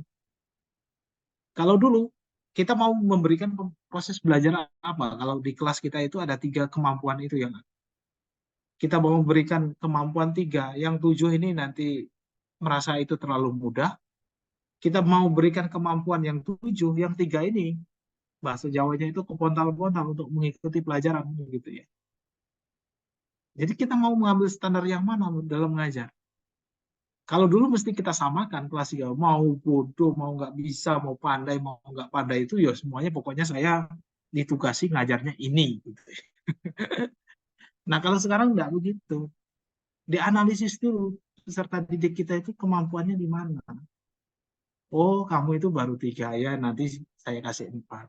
Oh kamu itu 5, nanti saya kasih 6 maksimal. Oh kamu itu 7, saya kasih 8 nanti. Itulah yang disebut dengan pembelajaran berdiferensiasi, beda-beda nanti perlakuan kita di kelas itu. Kitalah yang nanti akan mengukur apakah mereka sudah tercapai, sudah belajar atau belum. Bapak Ibu, kira-kira itu sebenarnya kurikulum merdeka ini sangat ini. Jadi tadi kembali ke pertanyaan saya tadi ya, kami di daerah ini gimana gitu ya. Ya justru itu Bapak Ibu kesempatan kita untuk kemudian menumbuh kembangkan anak-anak kita yang daerah. Kalau ada anak yang masih belum bisa membaca itu enggak apa-apa. Ayo kita pandu supaya dia bisa membaca ini dengan strategi apa. Kalau ada yang belum berhitung itu enggak apa-apa gitu ya. Kalau dulu kan kita kayak dikejar-kejar harus gitu ya. Kalau enggak nanti enggak lulus gitu kan, enggak naik kelas. Kalau sekarang kan enggak begitu. Dicarikan strategi dan modelnya supaya mereka itu bisa nanti berhasil dalam belajar ini. Saya ingin menyampaikan begini Bapak Ibu, ini satu kisah ya. Di salah satu sekolah ada anak itu yang sampai kelas 4 belum bisa membaca. Belum bisa membaca di kota ini. Gitu ya. Tapi begitu dia masuk ke kelas 5 dia bisa membaca, begitu dia sudah bisa membaca itu ada melejit ya, kemampuannya itu jadi kita tidak tahu anak itu punya tanggal momentum untuk dia bisa meningkatkan kompetensi dan kemampuannya itu di mana itu kita nggak tahu. Tapi kita jangan pernah pesimis kepada anak yang belum punya kemampuan apa-apa gitu ya. Kita harus betul-betul kalau di kurikulum merdeka ini meyakini bahwa setiap anak dilahirkan oleh Allah, dilahirkan oleh di dunia ini punya bakat, minat, dan potensi yang bisa berkembang. Jangan sampai kita sekolah itu malah mematikan bakat, minat, potensi yang dia miliki. Gitu ya. Itu ininya kurikulum merdeka. Jadi betul-betul dicari nanti itu apa dia ini punya potensi dan punya kemampuan di mana. gitu. Jadi itu ruang itu sekarang dibuka Bapak Ibu, bisa jadi justru yang dari daerah itu nanti akan muncul. Pernah lihat film Laskar Pelangi? Ya, Laskar Pelangi itu dengan fasilitas yang seadanya, dengan mungkin juga kemampuan juga yang sangat terbatas gitu. Tapi ada Ibu Halimah itu ya, yang luar biasa, dia di dalam mendidik anak-anak itu punya karakter yang mental yang luar biasa sehingga melahirkan orang seperti Andrea Hirata yang menjadi penulis hebat dunia, gitu ya. Itu kan dengan keterbatasan yang dia miliki, gitu ya. Nah itu sekarang ini potensi itu terbuka untuk kita bisa menggunakan. Kemudian tadi Bu siapa ya tadi saya lupa yang skripsi PJBL tidak bisa. Ya betul, PJBL itu sebenarnya bukan lama ya. PJBL itu tidak bisa selesai dalam satu kali tatap muka gitu ya. Kan di beberapa itu saya menemukan itu modelnya apa PJBL sekali pertemuan selesai gitu. Nah ini tidak bisa karena tadi ada proses internalisasi, ada proses diskusi dulu gitu ya, menyusun prototipenya. Mungkin tidak bisa dalam waktu 2-3 kali pertemuan selesai. Gitu. Kalau kita mau betul-betul menerapkan PJBL, gitu ya. Nah, ya bisa jadi satu tema ya paling tidak atau satu kompetensi yang nanti itu mulai dari dia siswa itu menganalisis, memetakan masalah sampai kemudian produknya itu bisa bisa jadi begitu ya. Nah, tergantung ya bisa 1 bulan mungkin gitu ya. Tapi untuk ngambil data itu 1 bulan itu standar itu sebenarnya gitu ya. Nah itu kemudian yang terakhir tadi Bu Magdalena ya. Ya betul Bu. Jadi PJBL ini sebenarnya tadi menguatkan pada aspek ini ya. Kalau di PJBL ini dengan design thinking itu hampir sama sebenarnya. Tapi kalau design thinking itu memang dia sudah lebih expand ya, identifikasi masalah. Kemudian lalu nanti mencoba untuk menyusun prototipenya itu ya. Langkah-langkahnya sudah lebih ini. Ya biasanya solusi yang dipilih itu apa gitu ya sampai diterapkan. Jadi kalau secara ini ya, secara tahapan itu hampir mirip sebenarnya. Tapi design thinking ini sudah lebih expert daripada kalau project based learning itu dia lebih kuat di aspek pembelajarannya. Makanya penguatannya pada aspek karakter itu gitu ya. Jadi misalnya tadi kerjasama gitu ya, saling menghargai, mensyukuri nikmat atau ciptaan Tuhan gitu. Nah itu di PJBL itu justru yang disorot itu yang kayak begitu itu. Nah, sementara yang di design thinking lebih kepada tadi ya, ada permasalahan apa, kemudian solusi yang kita terapkan apa, kemudian eksekusinya bagaimana. Jadi kalau design thinking itu kan lebih taktis gitu ya. Makanya itu sangat cocok untuk anak sekarang khususnya yang dia usia di remaja SMA gitu ya, berpikir adalah design thinking gitu ya, masalah, solusi, eksekusi gitu ya, kira-kira masalah, solusi, eksekusi kayak gitu. Ya sekarang ini yang dibutuhkan kemampuan seperti itu. Nah itu dilatihkan di PJBL kalau tingkatan dasar menengah itu begitu, tapi kalau di PJBL lebih dikuatkan pada aspek tadi karakternya. Gitu ya, karakter. Itu Bu Magdalena, Bapak Ibu yang lain sudah jam 9 ya. Saya khawatir yang Indonesia bagian timur udah jam 11 ini. Satu lagi boleh? Ada yang mau ini Pak Saijan. Saijan Pak. Iya. Halo. Ya. Silakan. Ya, halo, terima kasih. Ya. Silakan Pak. Assalamualaikum warahmatullahi wabarakatuh. Waalaikumsalam. Halo, bisa didengar Pak suaranya Pak? Bisa. Terima kasih. Ini mewakili dari wilayah tengah ya, Kalimantan. Di wilayah Kalimantan. Oh ya. Ya, alhamdulillah ini saya ini kan baru menyelesaikan pendidikan guru penggerak, Pak. Ya, di mana sekolah kami ini kan baru saja melaksanakan kurikulum merdeka baru tahun ini, Pak. Jadi di situ sebagaimana tadi Bapak terangkan bahwa usia SMA, saya mengajar di SMA, usia SMA kan ini anak ini nalar kritisnya kan tinggi, Pak ya, Pak ya. Nah, di situ di dalam pembelajaran itu ya, kita ini berupaya bagaimana anak ini supaya membangun minatnya, supaya mereka semangat membangun kolaborasinya dengan tim, dengan teman. Cuma di sisi lain itu ada benturan dengan aturan sekolah, Pak.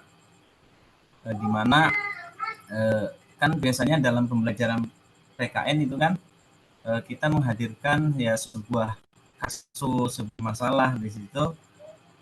Tapi di sini dari aturan sekolah itu tidak membolehkan anak untuk membawa HP.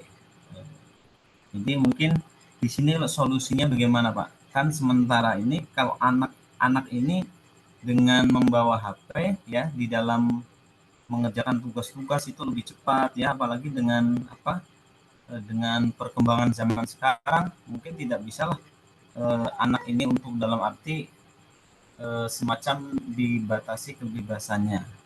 Mungkin solusi lain bagaimana, Pak? Oke. Karena sekolah kami ini baru melaksanakan kurikulum merdeka. Terima kasih. Iya, baik. Makasih Pak Seijat.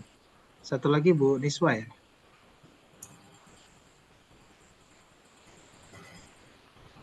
Bu Niswa.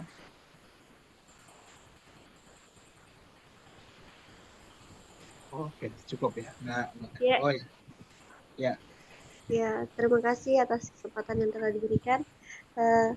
Saya di sini sebagai seorang mahasiswa yang ingin saya pertanyakan karena saya sementara penelitian yang ingin saya teliti itu adalah sekolah SMA dan di mana mengenai proyek tadi bagaimana mengkolaborasikan antara pemahaman agama mereka dengan media sosial, terutama Facebook itu sendiri. Bagaimana bentuk proyek yang lebih bagus ketika di dalam dunia penelitian seperti TDPL tadi. Terima kasih, saya kembalikan. Iya. Oke. Project agama dengan apa tadi? Agama dengan media sosial. Iya, bagaimana membuat sebuah proyek? Buat proyeknya. Ya. Oke. Pak Tony, ya masih ada ini kan. Ya, baik, terima kasih Bapak atas kesempatan yang diberikan. Saya dari NTT di Kupang.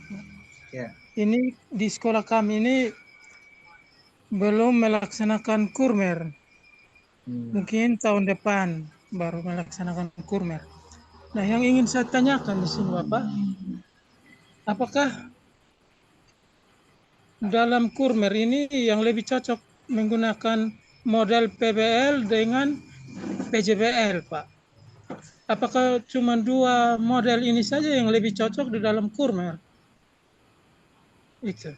Kalau menurut saya, apakah kita bisa menggunakan model discovery learning dalam kurmer ini?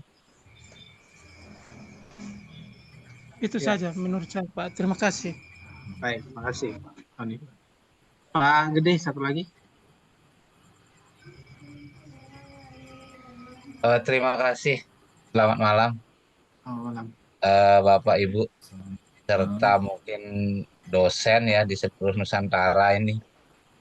Kita bisa berjumpa dalam momen Zoom kali ini. Sungguh menarik materi yang sudah dipaparkan tadi.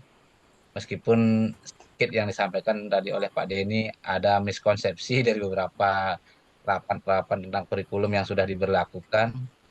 Menyambung seperti yang disampaikan oleh Pak Tony tadi beserta juga Pak Saijan ya, kaitannya dengan kurikulum ya, yang kita ketahui bersama di negara kita ini yang perubahannya itu sangat-sangat dinamis, Pak.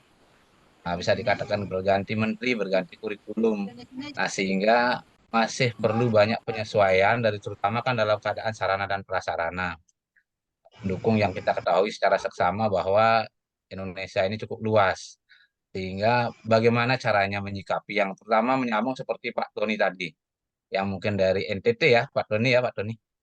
Nah, itu. Yang namanya dalam pencapaian suatu kurikulum itu, model pembelajaran itu terkadang anjuran daripada pemerintah itu memang harus menerapkan apa misalnya PBL yang cocok dengan kurikulum merdeka dan lain sebagainya. Terkadang juga penerapan kita di guru itu model pembelajaran yang konvensional pun rasanya masih nyaman untuk dipergunakan. Terkadang seperti itu. Karena apa? Terbentur juga dengan sarana dan prasarana pendukung. Terlebih sekarang ini adalah penerapan kurikulum merdeka, Bapak. Kurikulum merdeka ini yang kemarin itu baru sosialisasi yang namanya kurikulum merdeka dengan model pembelajaran berdiferensiasi sekarang sudah beralih lagi ke kurikulum merdeka. Itu pun yang kemarin rasanya belum menyeluruh terlaksana sudah perubahan kurikulum. Nah, mungkin di sini banyak juga praktisi pendidikan termasuk juga Bapak selaku dosen dan di sekolah kami pun sekarang sudah melaksanakan yang namanya sekolah penggerak, Pak.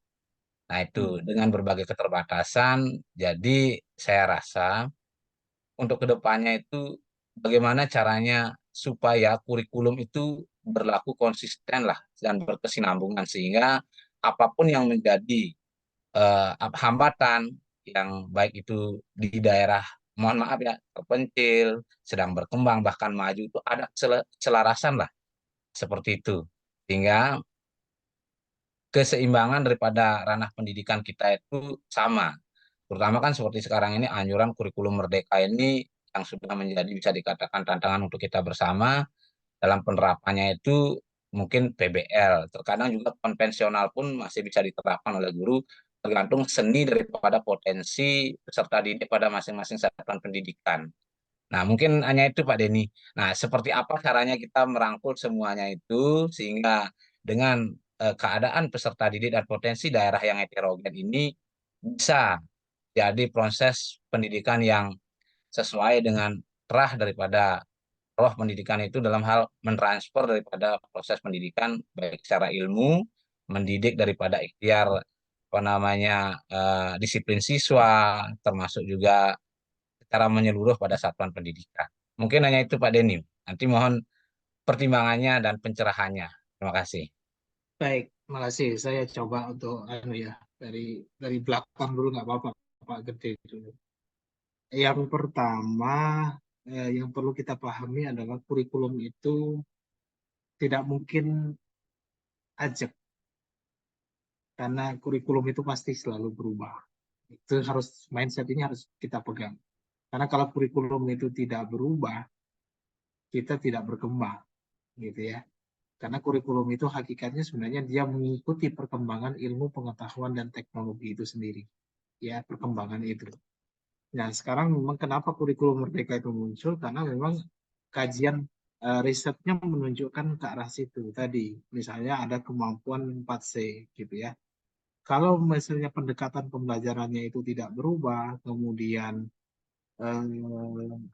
lingkungannya juga tidak berubah, nanti kita tertinggal lagi gitu ya. Nah ini sebenarnya kurikulum itu biasanya dia memang hadir itu untuk menjawab tantangan-tantangan yang sama. Jadi pertama mindsetnya harus kita ini bahwa kurikulum itu senantiasa akan mengalami perubahan dan perkembangan. Itu satu. Kemudian yang kedua, nah ini juga saya langsung tarik ke Pak Saijan tadi. Nah Pak Saijan kan tadi menyampaikan ketika di sekolahnya itu HP itu nggak boleh dibawa gitu. Padahal sekarang itu HP itu kan di mana-mana gitu ya. Ini gimana kan gitu. Nah inilah yang menjadi ini Bapak Ibu kan kadang-kadang kita ini sudah hidup di era ini tetapi kita cara berpikirnya masih jadi kita hidup di era milenial, tapi cara berpikir kita di kolonial gitu ya. Nah, tradisional itu. Ya, tradisional, nggak ketemu nanti Bapak Ibu ini. Nah, ini memang harus di ini. Nggak ketemu, poinnya nggak ketemu. Nggak ketemu gitu ya. Jadi gini, sebagai contoh saja ini, sekarang ini Bapak Ibu, kita sudah tahu ya, Bapak Ibu sudah kenal yang namanya Artificial Intelligence, AI. AI itu ChatGPT lah, entah itu namanya atau apalah begitu ya. Sekarang itu Bapak Ibu itu sudah luar biasa. Kalau saya di kampus misalnya gitu, mahasiswa itu bikin makalah 5 menit jadi, Pak. Dan itu tidak kena plagiasi. Dia cuma minta tolong buatkan saya makalah dengan judul ini ya. Itu ngetik sendiri itu ya, ChatGPT-nya itu gitu ya. Artificial Intelligence. Apa nggak ngeri kan sekarang itu Bapak Ibu? Ya. Jadi benar sekali ya. Lingkungan pendidikan kita ini sudah sangat berubah begitu ya. Jadi kita tuh misalnya Bapak Ibu ya coba bisa dibayangkan misalnya kalau tadi seperti Pak Saijan, anak-anak bawa HP di dalam kelas gitu ya. Kita baru mau menerangkan tentang materi tertentu. Anak-anak yang namanya rumus Pitagoras itu kita baru mau nulis di papan tulis, anak-anak itu udah tahu jawabannya, kayak gitu aja diterangkan Pak. Ya, ya. Lebih duluan peserta didik yang tahu. Lebih dulu peserta didik tahu gitu. Coba kita bayangkan situasi hari ini Bapak, itu lingkungan itu begitu. Sehingga kita berhadapan kepada anak-anak yang mereka cepat bosan ketika di kelas. Kenapa? Wah, yang kayak gitu itu diterangkan. Wah, kayak gitu kan gampang saya nyarinya gitu kan gitu ya. Kan begitu sekarang ini. Ya. Iya, Pak. Ya. Benar sekali, benar. Nah, karena itulah kenapa muncul pendekatan pembelajaran, model-model pembelajaran yang tadi lebih menekankan kepada partisipatif aktif peserta didik untuk mencari sendiri, bertanya sendiri, gitu ya, selesaikan sendiri masalahnya itu sumber belajar sudah banyak. Itu sebenarnya karena menjawab tantangan sekarang ini. Karena kalau dijelaskan lagi, itu bagi mereka itu sudah terlalu, wah itu kayak gitu tuh mudah gitu ya.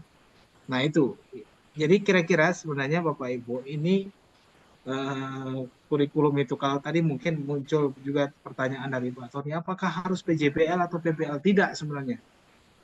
Ya, cooperative learning bisa diterapkan, discovery learning bisa diterapkan.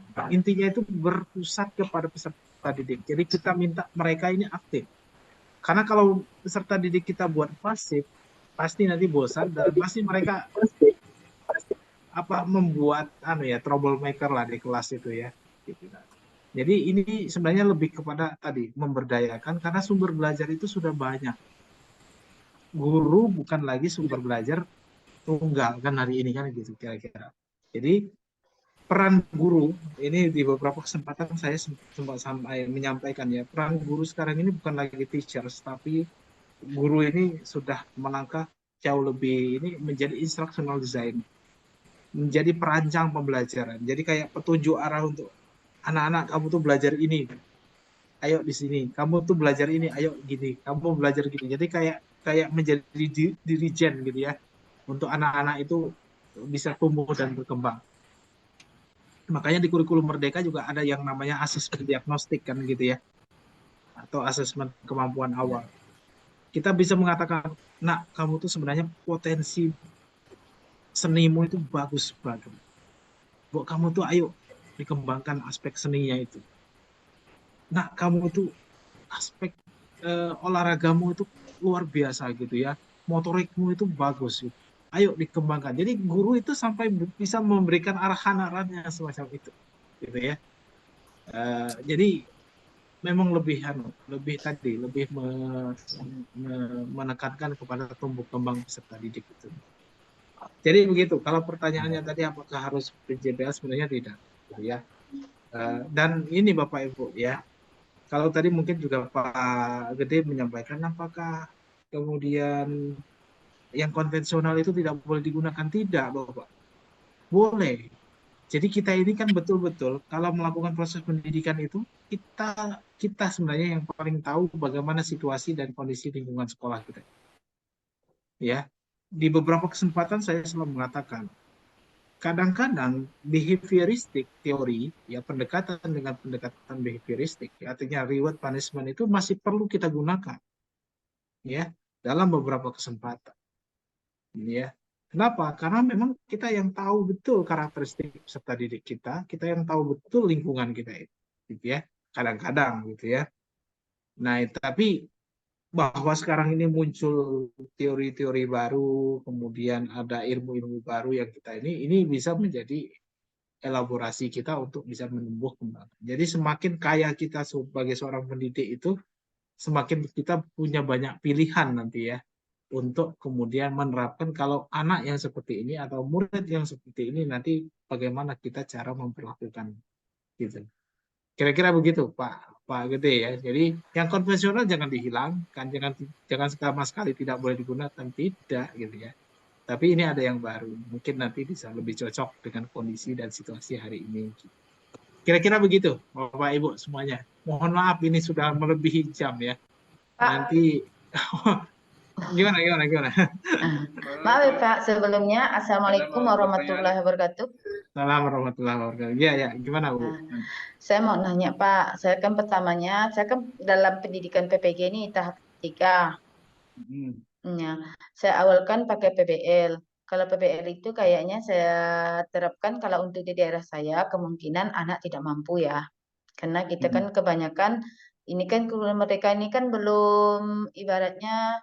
Kalau untuk daerah kami yang pelosok, pendalaman, yang tempat saya kan memang tidak ada sinyal sama sekali. Ini pun saya sekolahnya numpang Pak, rujukan ya. Nah, sinyal biasa aja tidak ada, apalagi sinyal internet kan. Jadi untuk rujukannya saya numpang sekolah yang ada sinyal tapi tidak terlalu kuat. Tapi ada bisalah untuk ngirim-ngirim tugas untuk PPL kan Pak. Terus di sini saya ubah jadi discovery learning ya Pak. Tahapnya. Saya mau pertanyaan saya ke Bapak, apakah saya mengubah dari 2.3 sampai 2.4 atau hanya mengubah RPP, Pak? 2.3?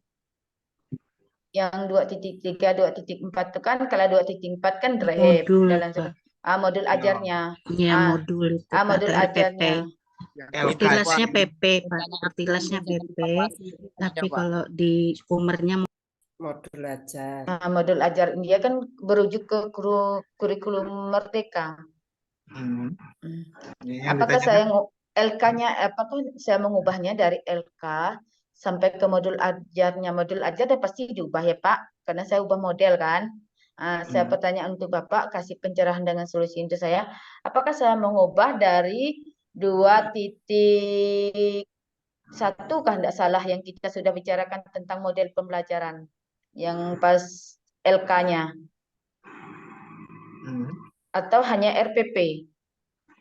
Ya, jadi gini, kalau sekarang ini karena ya pertanyaan tentang PPG itu memungkinkan Bapak Ibu itu ikut kurikulum 13 atau kurikulum merdeka. Ya, dua-duanya boleh. Dua-duanya bisa dipilih gitu ya, karena kita memang masih fase peralihan gitu ya.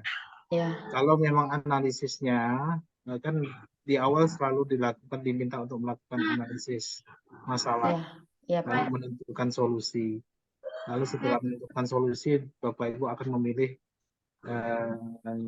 mengembangkan RPP atau modul ajar gitu ya, tergantung kurikulum yang mau diterapkan. Nah, di situ basisnya itu sebenarnya basis kepada masalah dan solusinya.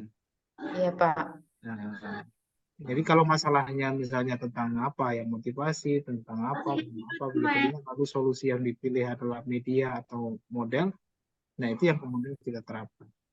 Model pembelajaran itu bisa diterapkan di kurikulum apapun, merdeka ya bisa, kurikulum 13 juga bisa. Kalau tadi ada pertanyaan, apakah kurikulum PJBL itu hanya di kurikulum merdeka? Tidak. Ya, PJBL itu sudah lama sebenarnya. Di kurikulum KTSP dulu atau kurikulum berbasis kompetensi PJBL itu sudah ada. Ya, kebetulan saja yang kurikulum merdeka ini jauh lebih. Jadi dia bisa diterapkan dengan kurikulum merdeka. Begitu. Solusinya untuk saya, Pak, gimana, Pak? Harus diubah ke dari 2.1 atau hanya mengubah RPP? Kalau itu harus tanya ke Dosen pembimbingnya. Saya nggak bisa memberikan solusi, harus Enggak, karena itu berkaitan dengan awal Ibu memilih analisis masalah, solusi yang dipilih, kemudian model pembelajaran yang dipilih dan mengembangkan perangkat ajar itu kan itu ada kaitannya. Setelah Nah, uji kompre, Pak, saya setelah uji kompre, udah dinilai, udah diperhatikan, kata materi yang saya ambil dengan tuh tidak sesuai menggunakan PBL, katanya harus diubah dengan discovery learning tadi. Maka saya nanya solusi. Kalau sarannya dosen pembimbingnya sarannya dirubah, ya dirubah. Oh iya Pak, ya Harus Pak. Soal kan menyesuaikan. besok, Iya. soal besok udah PPL Pak. Harus Nah, berarti iya. malam ini harus diubah. Iya, itu kan sarannya. Makanya tadi Ya. ada kan Yang ada yang dirubah menyarankan modul ajarnya saja, Bu. Oh, modul ajar, makasih Bu. Iya. modul Ya, ajarnya. Soalnya termasuk kan juga itu sudah di sintak. LMS Kalau tuh. memang istilah discovery, ya Sintaknya kalau nanti discovery ya gunakan sintak Iya. discovery gitu. Tadi ada solusi dari dosen, memang untuk kegiatan inti yang benar-benar diubah karena dia beda model Ya, pembelajarannya sintaknya. ya. Sintak langkah-langkahnya. Langkah-langkah Pastikan dengan dosen pembimbing Ibu. Kan yang ujian kompre itu kan dosen lain yang menguji Ibu. Nah, dosen Iya. yang nanti memberi masukan kan Ya. dia yang Iya. Ya. Betul. Ya, Makanya makasih ya teman-teman udah ngasih solusi. Soal saya pusing juga nih. Besok PPL, besok. Makanya itu apa instruksi daripada dosen Pak Among itulah yang diikuti. Iya. Saja. Ya, makasih ya teman-teman. Sama-sama. Ibu acuannya pada dosen pembimbingnya. Saran dosen pembimbing saya diminta merubah. Nah itu sudah selesai. Gitu. Saya nanya tadi beliau, gimana Pak? Saya pas diuji katanya harus diganti karena tidak sesuai. Nanti soal sudah diperhatikan kalau ruang lingkup tempat Ibu mengajar itu kan pedesaan yang benar-benar tidak terjangkau untuk anak-anak mampu memecahkan masalah. Bagus Ibu. Itu ya Bu. Iya. Ya, sudah tahu jawabannya. Iya. Ini kayaknya Pak Rudi dari tadi udah penasaran mau tanya juga nih Pak Rudi. Iya. Satu lagi ya, saya udah 9:30 ini. Kasihan yang teman-teman bagian timur. Pak Rudi, silakan. Selamat malam. Selamat malam. Ya, ini dengan saya dari NTT Manggarai Barat, Pak. Ya. Memang sih masalah kurikulum PBL ini, penggunaan media atau model PBL ini sangat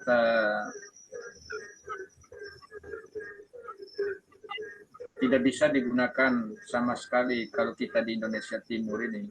Tapi ya apapun yang terjadi, bahwa kita ini adalah guru gitu.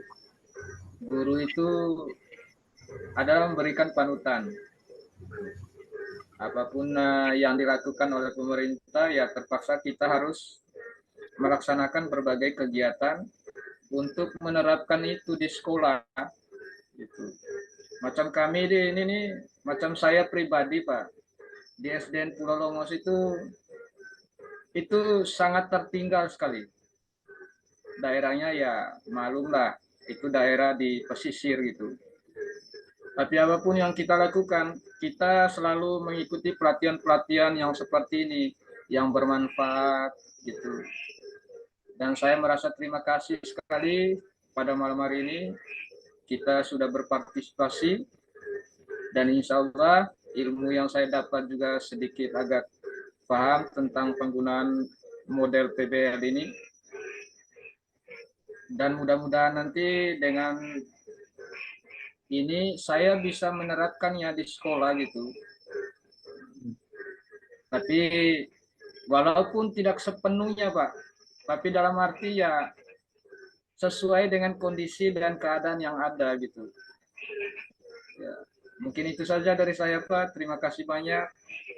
Nah, terima kasih Pak Rudi. Ini Pak Rudi sudah menutup dengan dengan petuah-petuah ini. Ya mudah-mudahan Pak Rudi ya kita ya terus belajar. Memang semuanya tidak serta-merta langsung bisa berubah ya. Kita berproses terus untuk terus belajar. Makanya saya senang sekali Bapak Ibu ini malam hari ini bisa ya. Jadi mana yang bisa kita terapkan, mana yang bisa kita coba, kita terapkan, kita coba gitu. Disitulah sebenarnya pembelajaran itu berlangsung begitu. Nah begitu. Itu Bapak Ibu semuanya semangat selalu ya, senantiasa untuk memajukan pendidikan Indonesia. Terima kasih, mohon maaf saya ada kekurangan, ada kesalahan ya, karena udah 9:30 ini udah diingatkan panitia ini. Terima kasih. Ya, sekali lagi sehat selalu untuk Bapak Ibu semuanya. Amin. Amin. Salah dari saya mohon maaf. Assalamualaikum warahmatullahi wabarakatuh. Waalaikumsalam.